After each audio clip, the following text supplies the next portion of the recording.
A routine journey through warm, open water begins to feel slightly wrong.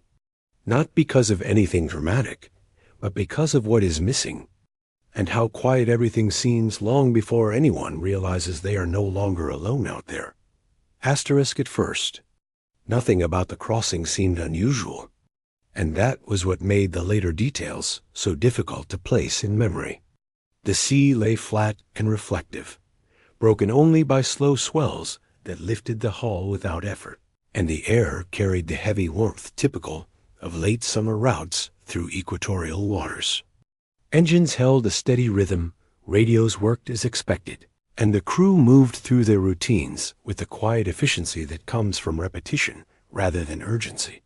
Log entries recorded course corrections, fuel checks, and weather observations that offered no hint of concern. Yet even during those early hours, there was a sense of restraint aboard, a subtle narrowing of attention, as if everyone was listening for something that never quite arrived. The horizon remained empty longer than expected, with no passing traffic and no distant smoke lines to mark other vessels, an absence noted but not discussed.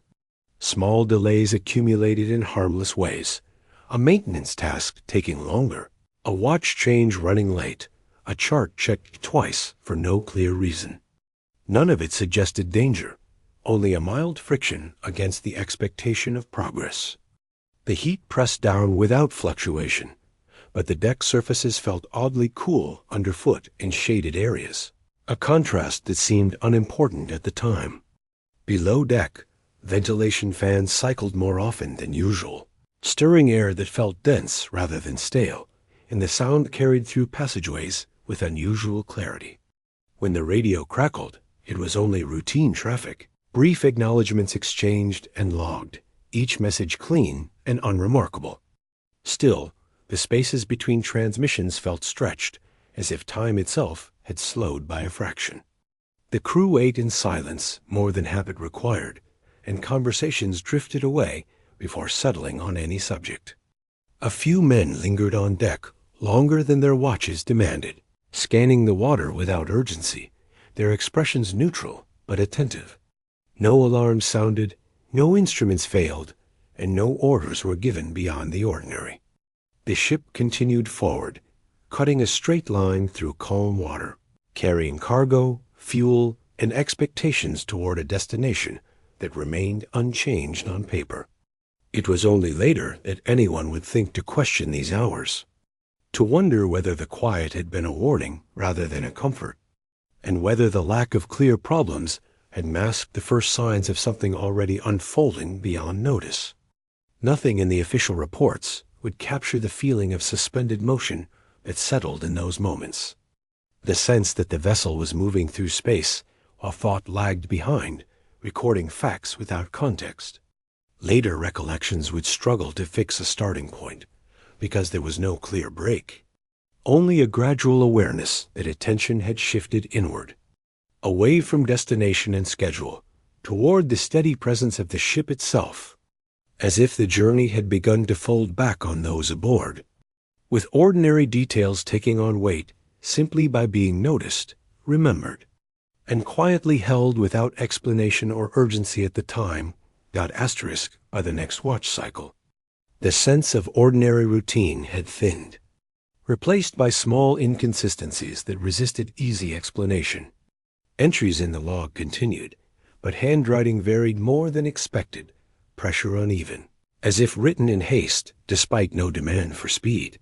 Engine readings stayed within limits, yet the vibration felt slightly off. A subtle tremor felt through railings and bunks that no gauge reflected. The radio room reported fewer contacts than usual, not silence, just a narrowing of traffic, acknowledgments arriving late or not at all, then appearing in clusters without pattern. Outside, the sea remained calm, but its color deepened toward a dull green, absorbing light instead of reflecting it. A faint haze hovered low on the horizon, not weather, not smoke, simply present and unchanged.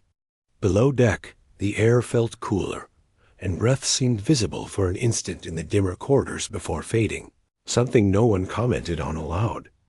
Meals were skipped or left unfinished, trays returned untouched, hunger oddly absent. A checklist was repeated twice by two different officers, each unaware the other had already done it. The ship's dog refused to leave its corner near the galley, ears flat, eyes tracking movement rather than sound. Footsteps echoed longer than they should have, as if the metal carried them forward after they stopped. When a maintenance hatch was opened, the air that escaped smelled sharp and unfamiliar. Not fuel, not oil, prompting it to be closed again without report. The sun passed overhead without marking time. Shadows failed to give a clear sense of hour. Watches blurred together, and a sense of waiting settled in, though nothing specific was expected. A message was drafted for transmission and set aside, its wording revised repeatedly before being erased, the reason for sending it never clarified. Instruments functioned, lights remained steady, and alarms stayed quiet. Yet attention drifted toward the spaces between tasks. Men paused mid-action, hands resting on rails or tools, as if listening. When asked later, none could recall what they were listening for. There was no discussion of danger, no call for assistance, only a growing reluctance to move quickly or decisively. The ship continued on its plotted course, but the feeling aboard suggested motion without progress, as though distance was being consumed without bringing anything closer.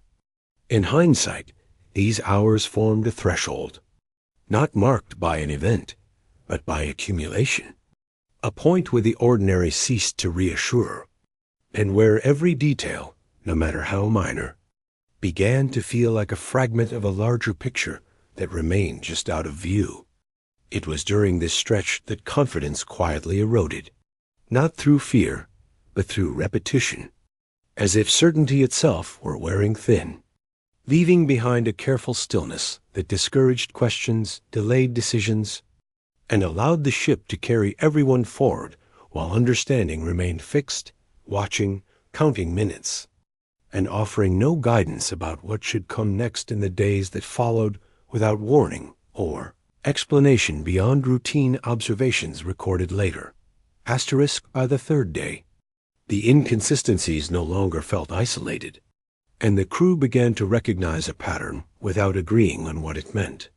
Time was still recorded, but the sense of sequence weakened, moments blending together in a way that made recall unreliable even minutes later. A tool left on a workbench appeared again in its locker without anyone remembering returning it. Doors were found closed that had been left open for ventilation, hinges cold to the touch despite the surrounding warmth. The radio produced a low, persistent hiss between transmissions, not interference exactly, more like an open channel that refused to clear, and operators found themselves hesitating before speaking, unsure of what to say or why they had reached for the microphone at all. Outside, the sea remained unchanged, calm to the point of indifference, offering no visual anchor for progress. The horizon seemed closer than it should have been, pressing inward rather than receding. Below deck, condensation formed along pipes that should have been warm, droplets collecting and falling at regular intervals, marking time more reliably than the clocks. Sleep came easily, but brought no rest, and waking felt incomplete, as though something had been left behind. Crew members began to occupy the same spaces without planning to, drawn to central corridors and open decks where visibility was widest. There was comfort in shared presence, though little conversation accompanied it. Facial expressions settled into neutrality, not from fear, but from concentration, as if each person were trying to detect a signal beneath the ordinary sounds of the ship. The dog remained alert, pacing briefly before freezing in place, its attention fixed on empty passageways. A cargo inspection was postponed twice, not by order, but by mutual hesitation. Each officer, assuming another, had already addressed it. When it was finally attempted, the inspection ended quickly, the hatch resealed without comment, the reason left unrecorded. Temperature readings taken minutes apart showed minor discrepancies that could not be reconciled. prompting a third reading that resolved nothing. The sense of waiting intensified, though no deadline or expectation justified it. There was no discussion of turning back, no mention of distress, only a gradual narrowing of focus toward the ship itself, its enclosed spaces, its quiet persistence. It began to feel as though whatever mattered was already aboard, moving not through action, but through attention, shaping behavior by omission rather than force. Decisions slowed, then stalled, replaced by observation. Men stood longer at railings, hands resting, eyes scanning familiar surfaces, as if they had changed. Later accounts would struggle to describe this phase, because nothing definitive occurred. There was no single moment to point to, only the realization that normal procedures had become placeholders, performed out of habit rather than intent, while an unspoken understanding took hold that something had shifted. Not violently, but decisively, leaving the crew alert, restrained, and quietly aware that whatever came next would not announce itself clearly, and that recognizing it might depend entirely on noticing what failed to happen rather than what did. As the fourth phase settled in, the ship's internal records began to feel less like documentation and more like fragments of a conversation no one could fully remember starting. Pages in the logbook showed gaps where entries should have been, followed by meticulous notes explaining routine checks that no one recalled performing. A weather report listed conditions that did not match what could be seen from the bridge, not dramatically wrong, only slightly misaligned, as if copied from another day. Requests for clarification sent over the radio were acknowledged without response, confirmations arriving stripped of detail, times noted, but purposes missing. When a senior officer attempted to review past maintenance schedules, several documents were absent from their usual drawers, later turning up filed correctly, but dated incorrectly. No one accused anyone else of error, and no corrections were issued. The process of verification itself seemed to lose urgency. The ship moved forward through open water, yet every administrative step met a soft resistance, as though the system designed to preserve clarity was quietly erasing its own edges. Crew members reported feeling watched, not by anything external, but by the ship's spaces, the corridors and compartments seeming to hold attention longer than expected. The air carried a faint metallic taste that came and went without source. In the radio room, a transmission was received that referenced a call none of the operators remembered sending, logged under a time that overlapped another completed task. Attempts to reconcile the discrepancy ended with the page being marked and set aside, unresolved. The bridge instruments remained functional, but minor variations appeared between redundant systems, not enough to trigger alarms, just enough to undermine confidence. When an officer suggested reducing speed to reassess, the idea was acknowledged and then deferred without explanation. No one argued, yet no one acted. Below deck, storage compartments were found unlocked, contents undisturbed, seals intact, but latches resting open. The dog began to whine softly at irregular intervals, stopping when approached, resuming once left alone. Crew members started avoiding isolated sections of the ship, not from fear, but from an unspoken preference for areas where details could be shared and confirmed by more than one person. Even so, confirmation proved elusive. Recollections differed slightly, enough to prevent agreement. The sense grew that whatever was happening did not require concealment, because it did not leave marks in the usual places. By the end of this period, the ship felt less like a vehicle and more like a closed record, circulating information without resolution. Later reviews would note this stage as the point where inquiry slowed, not due to lack of evidence, but because evidence itself had begun to behave unpredictably, offering presence without clarity, and encouraging those aboard to observe rather than intervene, as if intervention no longer fit within the structure of events quietly unfolding around them. As avoidance ended, the crew found themselves committed to action without urgency. responding because there was nothing left to postpone. A decision was made to conduct a full internal check, not to fix a fault, but to confirm that the ship still behaved as expected. Teams moved through compartments methodically, noting temperatures, seals, gauges, and airflow, recording results without interpretation. The process brought them face to face with stillness rather than resistance. Spaces intact yet unwelcoming, surfaces cool where warmth should have lingered. In one lower passageway, breath briefly clouded, then cleared, prompting the inspection to continue without comment. On the bridge, course and speed remained unchanged, though hands rested longer on controls.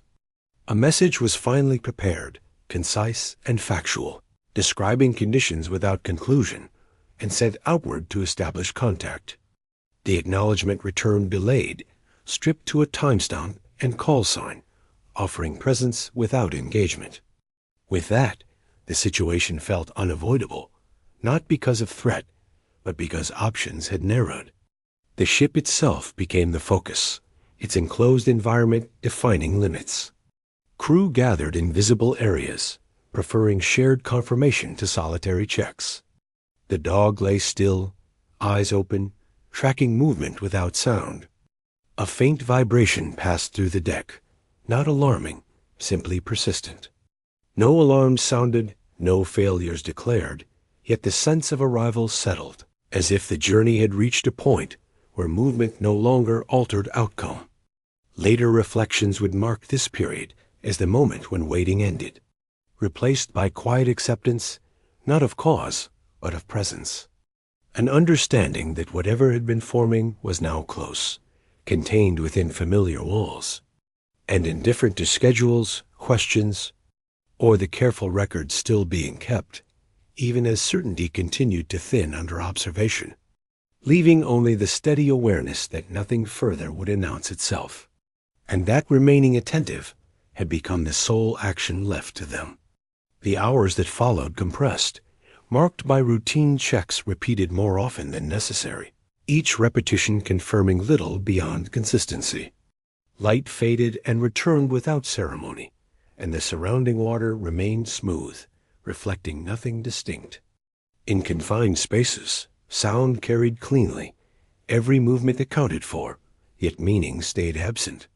Attempts to correlate notes produced alignment without explanation, a coherence that did not resolve. No one suggested abandonment, nor did anyone propose escalation. The middle ground held. Fatigue settled evenly, not sharp enough to impair, only sufficient to dull urgency. When instruments were checked again, they agreed, and that agreement felt heavier than discrepancy. By then, the sense of being observed had faded, replaced by the impression of being included, as though presence alone completed something already in motion. Records continued to be kept. Signatures added, times logged, all precise, all calm, while the understanding settled that resolution might not require action, and that the next change, if it came, would do so without signal, leaving those aboard prepared only to notice it as it passed, quietly asserting itself through absence, restraint, and the continued refusal of the situation to clarify itself. Asterisk afterward. There was no clear moment when the situation ended, only a gradual thinning of records and recollections that left later readers unsure where to stop tracing events. The ship continued on paper for a short time. Positions logged, fuel consumed, routine confirmations exchanged. Yet the language of those notes lost specificity, replacing observations with assurances that nothing required attention. When contact was attempted again, responses arrived that confirmed receipt without acknowledging content, as if the act of sending had become more important than what was sent. Somewhere along the route, entries ceased altogether, not abruptly, but with the quiet finality of a task set aside. No emergency was declared, no deviation announced, and no explanation preserved. Those who later reviewed the fragments found no damage reported, no weather of note, and no account of conflict or failure. What remained was a sequence of normal actions leading into silence, a continuity that resisted interpretation.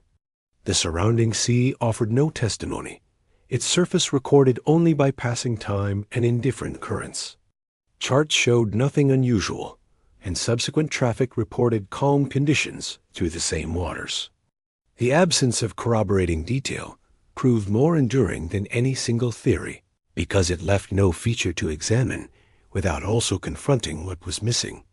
Inquiries produced references to references, copies of copies, and assurances that the matter had been considered before, though no conclusions were attached. Names appeared and disappeared across documents, sometimes altered slightly, sometimes absent altogether, creating uncertainty about responsibility rather than clarity.